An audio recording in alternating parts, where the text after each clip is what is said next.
नमस्कार दोस्तों, स्वागत है आपका हमारे चैनल पर। आज हम बात करेंगे उन शब्दों की जो हर कानूनी किताब में दिखते तो हैं लेकिन समझ में नहीं आते, जैसे धारा, उपधारा, खंड, उपखंड और अनुच्छेद।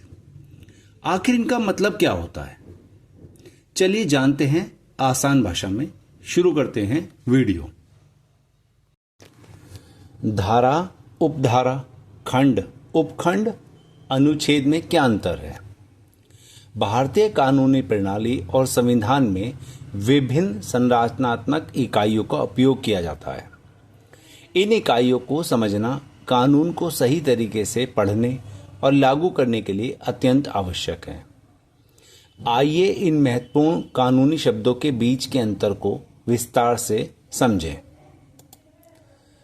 धारा, सेक्शन क्या है? मुख्य विशेषताएं। धारा किसी कानून या अधिनियम का एक स्वतंत्र और पूर्ण भाग होती है जो किसी विशेष विषय, नियम या प्रावधान को विस्तार से बताती है। प्रत्येक धारा एक विशिष्ट संख्या के साथ चिन्हित होती है और यह कानून की रीढ़ की हड्डी की तरह काम करती है। उदाहरण से समझते हैं।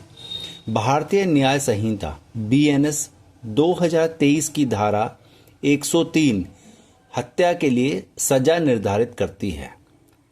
इसी प्रकार आयकर अधिनियम की धारा 80C में कर छूट के प्रावधान होते हैं।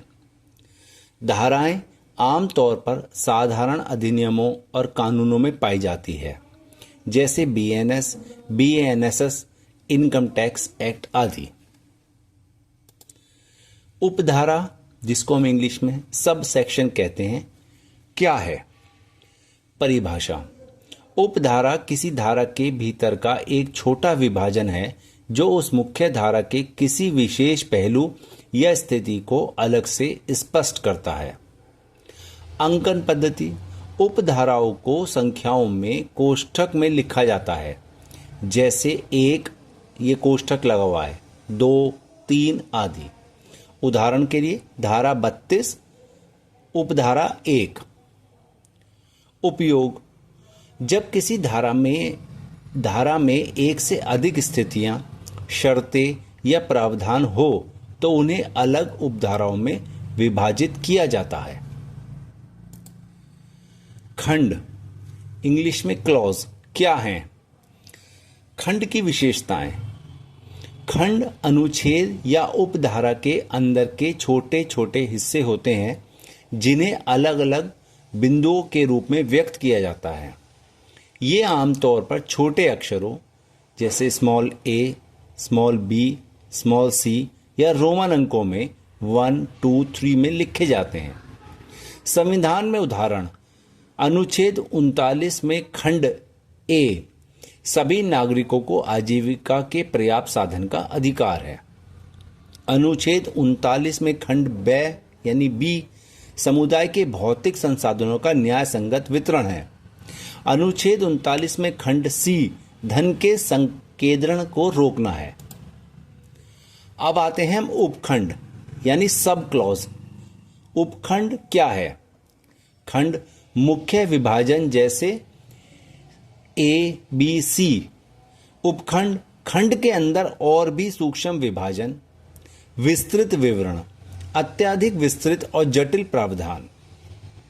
उपखंड खंड के अंदर और भी छोटे भाग होते हैं जो उस खंड को और अधिक विस्तार से समझाते और स्पष्ट करते हैं। इन्हें रोमन अंकों जैसे 1, 2, 3 या अन्य प्रतीकों से दर्शाया जाता है। हम इसे उदाहरण से समझते हैं। एक आयकर अधिनियम की धारा 2 उपधारा 24 खंड 9 में उपखंड का उपयोग किया गया है, जहां आय की परिभाषा को अत्यंत विस्तृत रूप से समझाया गया है। अब आते हैं हम अनुच्छेद, जिसे इंग्लिश में आर्टिकल कहते हैं, क्या है? संवैधानिक महत्व। अनुच्छेद विशेष रूप से भारतीय संविधान में प्रयुक्त होने वाला शब्द है। यह संविधान की मूलभूत इकाई है जो किसी विषय, अधिकार या नियम को परिभाषित करती है। संरचनात्मक लचीलापन। एक अनुच्छेद संक्षिप्त हो सकता है या कई खंडों और उपखंडों में विभाजित हो सकता है। यह विषय की जटिलता पर निर्भर करता है। इसे उदाहरण से समझते हैं। अनुच्छेद 14 जो होता है समानता का अधिकार, अनुच्छेद 19 स्वतंत्रता का अधिकार, अनुच्छेद 21 जीवन का अधिकार भारतीय संविधान के सबसे महत्वपूर्ण अनुच्छेद हैं। संरचना का उदाहरण भारतीय संविधान, इसको हम समझते हैं। भाग पार्ट संविधान का सबसे बड़ा विभाजन, जैसे भाग 3 मौलिक अधिकार, भाग 5 संघ।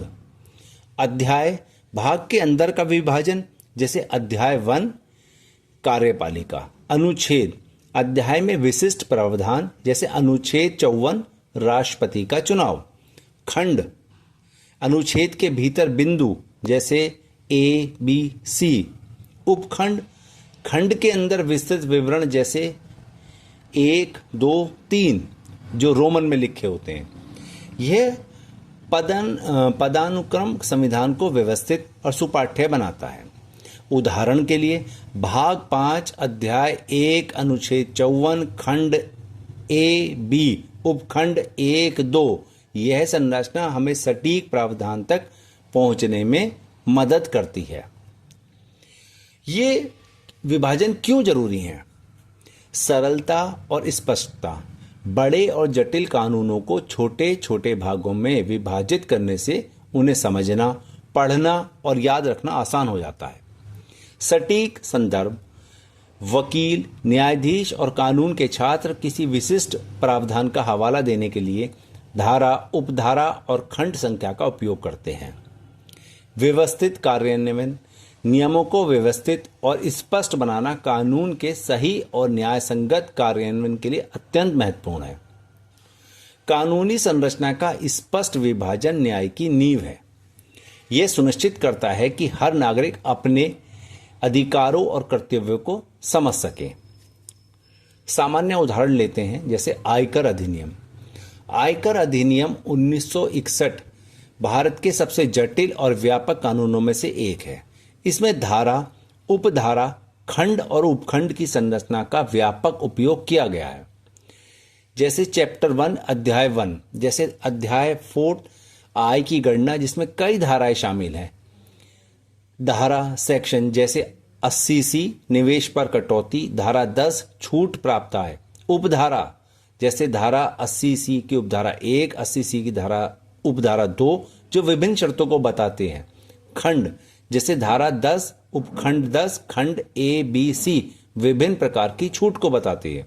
उपखंड, जैसे धारा 2 उपखंड 24 9 आय की विस्तृत परिभाषा के लिए उपखंड है। अब इससे हमारा क्या निष्कर्ष निकलता है, दोबारा से हम समझते हैं एक बार। धारा, इंग्लिश में सेक्शन, कानून या अधिनियम का मुख्य स्वतंत्र भाग जो किसी विषय को पूर्णता से बताता है। उपधारा, धारा के अंदर का विभाजन जो विशेष पहलुओं को अलग से स्पष्ट करता है। अनुच्छेद, संविधान की मूलभूत इकाई जो अधिकार, कर्तव्य या नियम को परिभाषित करती है। खंड, अनुच्छेद या धारा के अंदर के छोटे बिंदु जो विभिन्न स्थितियों को विस्तृत और सूक्ष्म विभाजन। ये सभी संरचनात्मक इकाइयां मिलकर भारतीय कानून प्रणाली को व्यवस्थित, समझने योग्य और प्रभावी बनाती हैं। इनका सही ज्ञान न केवल कानून के छात्रों और पेशेवरों के लिए बल्कि प्रत्येक नागरिक के लिए भी महत्वपूर्ण है जो अपने अधिकारों और कर्तव्यों को समझना चाहता है। उम्मीद है दोस्तों अब आपको धारा, उपधारा, खंड, उपखंड और अनुच्छेद का फर्क साफ समझ आ गया होगा। अगर वीडियो पसंद आया हो तो इसे लाइक करें, चैनल को सब्सक्राइब करें और कमेंट में बताएं कि अगला विषय कौन सा समझना चाहेंगे। मिलते हैं अगले वीडियो में, तब तक के लिए जय हिंद, जय भारत, जय संविधान।